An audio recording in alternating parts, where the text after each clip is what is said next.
Hi, welcome to Inspired by Money. Where we inspire you to do more with your money without a budget. Without a budget.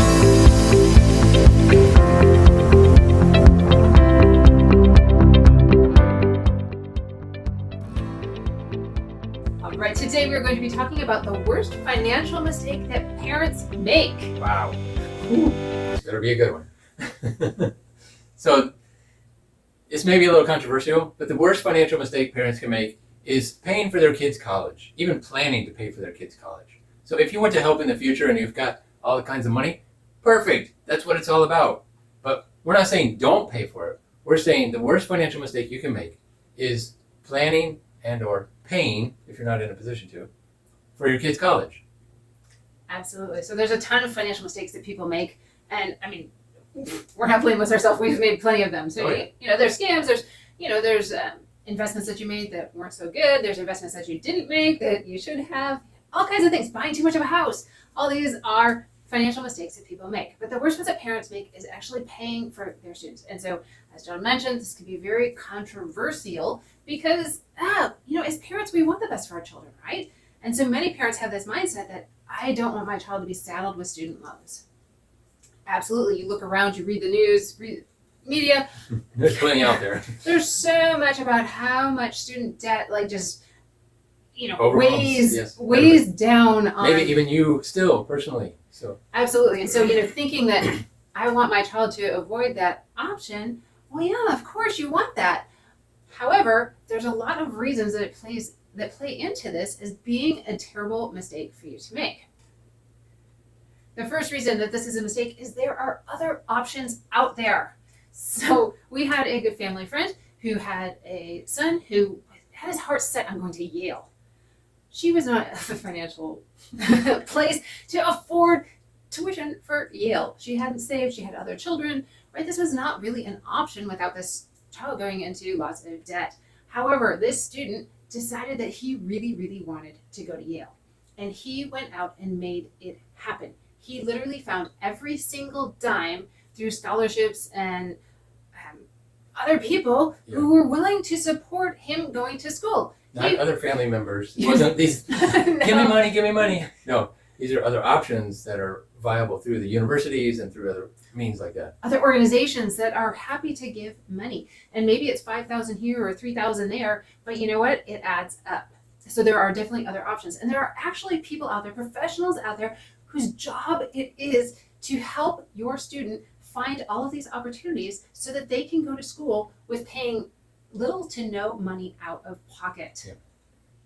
So that's pretty amazing in and of itself. So there are viable options that as parents we're programmed not to believe or not even think that they're there. We have been programmed by universities, by the media. We've seen it with our own eyes. Those options are there. So moving on. Number 2 is you don't save enough for retirement. You are feel obligated to pay for your child's college. You feel obligated. Maybe you went through the same path yourself where your parents helped you out with college and now you feel obligated to help your child out with college. And so, it's a very noble piece. And what happens is we set our retirement off to the side. We're like, well, we'll take care of this now, retirement later.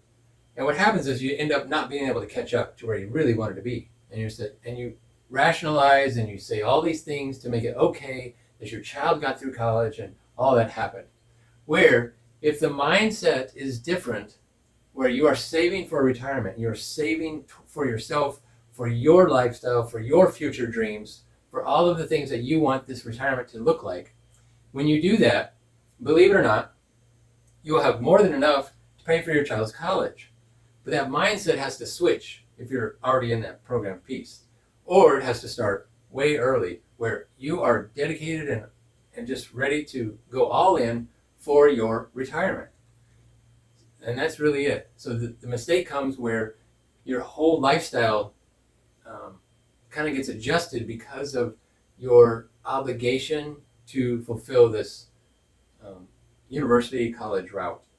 Right, absolutely. And if you're saving through a dedicated college savings program like a 529 program, if your child decides not to go that route, they decide to do something completely different, you can get that money back, but you pay a penalty on it. Yeah. And it's not worth it. Yes. It's really not. If that money was in your retirement account, if you had plenty saved up elsewhere, then it's your choice. Yeah. As a previous financial advisor, the 529 is a I'm going to spit it out here. It's a way to make money as an advisor. Okay, and it can be beneficial. It's not going to hurt the person that you're selling it to, but it's not, in my eyes, it's not in the best interest. Okay, there's too many statistics. Go look them up, and that people don't use it or people take it out early, and so there's just too many statistics, and there's way too many other options to fulfill your child's education. So we'll do a whole nother video on that one. 529. That's my tangent. Okay, and you don't have to listen to it, but don't go there.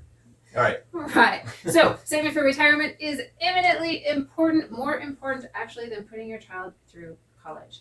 All right. The third reason is, we've all seen it, when the student has no vested interest in college. So they're not paying for it. They don't have a job. They're getting it gifted to them. Many students don't have that interest in actually succeeding. Right. Because they get that first glimpse of freedom. I mean, come on, if you went away to school, you remember that, right? Moving out of mom and dad's house and the choices, the freedom, there's no curfew, all of that. Well, the student gets overwhelmed with that, and then they're not paying for it. There's nothing that they're investing in it from themselves. Yeah. And so their potential for not succeeding is much higher. Yeah, and it goes both ways. They may be a very good student and still using your money to live this college lifestyle. And they may, do well in their grades, and they may have enjoyed it, but there's all kinds of things where they're not vested to move on. So we have 2 family members that have been given college funds, and now they're still in college. Lifelong students almost, because why not? Hey, Right. You got your bachelor's, let's go get a master's now, because, Right. well, hell, mom and dad are paying for it. So Right. let's keep going. And then where does that leave you? And so that can happen as well. So as much as your child may enjoy the college experience, as much as you may be paying for it, there are pros and cons to everything. And what we're seeing, is a lot more cons to your future lifestyle. All right. Absolutely. All right, so if you're not supposed to pay for your college, for your For your kids' college, don't pay for your kids' college. That's the number one mistake. That's what we're trying to show That's you what here. we're trying to give it to you. What should you do? Okay, number 1, explore other options. Yes. Are there scholarships? Are there organizations that give away money? All kinds of that. What about a junior college? Other programs? I mean, we were just looking at one the other day where it's like, instead of a 4-year degree that's going to cost, 60, 100,000, there's a 6-month program that will get you certification that costs $13,000. Right. And that was just with a quick search. I'm not saying we couldn't have found something cheaper, but a quick search, and graduates from that program earning $70,000 to $100,000. Right. Does your child fall into something like that, where there are other options out there that make more sense, that are financially less of a burden? Right. We are in a new world, and so there are many more options. But so don't be programmed continuing down that path. This new world is changing. Okay, and it's here. We're in the midst of it right now. Absolutely. There's so many more online options that weren't available even 3 years ago. Right. Thank you, COVID. But there are positive things that have come out of it. Be willing to explore the options. Right. So the next option is to educate your own children about the financial matters at hand. Educate them about the progress or lack of progress in retirement, and you can share that with them. You can share your need to set yourself up for your retirement. And it's a hard pill to swallow if you had your own expectations of helping your child pay for college. It's a big piece, and I understand that you don't want to go, well, I can't do it. All right. I've seen people get in millions of dollars of debt because of that, because they're afraid to say, I can't do it. All right. We all have options, especially if you're financial savvy in any type of manner. You know how to get a second mortgage. You know how to get loans. You know how to do all these things. It will put you under. Okay. It will make it very difficult for your family and for your children. All right. And so don't do it. There's other options available. Absolutely. And 15, 16, 17, 18-year-olds, they can totally understand financial concepts. Make sure you're educating them about student loans. If you yourself are not able to pay for everything. Make sure they are educated about student loans. Educate yourself first so that you know what the different types are. Do you want to go with a government, a private? What are the interest rates? All of that. Make sure that your child understands all of this. They are completely capable of taking that in and making decisions. Right. It's tough. It is tough. And you just have to be a team effort on this. Don't feel you have to, change up your mindset, really, is what I'm saying. And, a lot of kids get these student loans and they get way more than they need. Oh my gosh. So yes. it's crazy. So Yes. help them through that. They do that and then they end up just in way worse of a position than Right. if they had lived frugally, Right. which is what you would hope they would do anyways. Right. All right, the third thing that you can do, absolutely not can do, must do, without a doubt, is save for your own retirement. Max out your 401k, max out your Roth, max out all of your retirement vehicles. You will not appreciate paying for your kids' college and then later in life having to say, can I come move in with you because I don't have any money? I paid for your college, remember? It's not going to make you feel good. And I don't wish that on any of you. So make sure you are maxing out those accounts, maxing out your retirement, making, setting yourself up, you and your spouse, for your own future. Yes. So, number one mistake, paying for your children's education, especially college education, all right?